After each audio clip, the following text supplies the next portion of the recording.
शेतकऱ्यांसाठी आजच्या सर्वात मोठ्या झटपट ठळक बातम्या आपण या ठिकाणी पाहतोय। पहिलीच बातम्या त्या परभणीमधून। परभणी जिल्ह्यातील 2.25 लाख नुकसानग्रस्त शेतकऱ्यांसाठी लागणार 81 कोटी रुपये।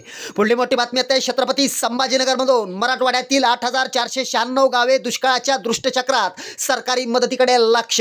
पुढली मोठी बातमी आहे बीडमधून। अतिशय दुःखद बातमी आहे, दुष्काळाने शेतातून उत्पन्न नाही, कर्ज कसे फिटणार या चिंतेने तरुण शेतकऱ्याची आत्महत्या। पुढली मोठी बातमी आहे परभणीमधून। आठवडाभरापूर्वी 1 लाखात घेतलेल्या खिल्लार बैलजोडीवर विद्युत वाहिनी तुटून पडली, जागीच मृत्यू, शेतकऱ्याचं लाखोचं नुकसान।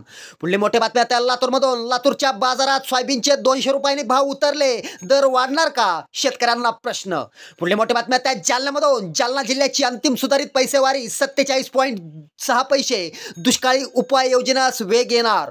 पुढली मोठी बातमी आहे आत्महत्येचं सत्र थांबेना, प्रत्येक 2 दिवसात एक शेतकरी उचलतो टोकाचं पाऊल। पुढली मोठी बातमी आहे छत्रपती संभाजीनगरमधून। केवळ छत्रपती संभाजीनगर जिल्ह्यातील शेतकरी पीक विम्याच्या अग्रिमपासून वंचित। पुढली मोठी बातमी निघते छत्रपती संभाजीनगर।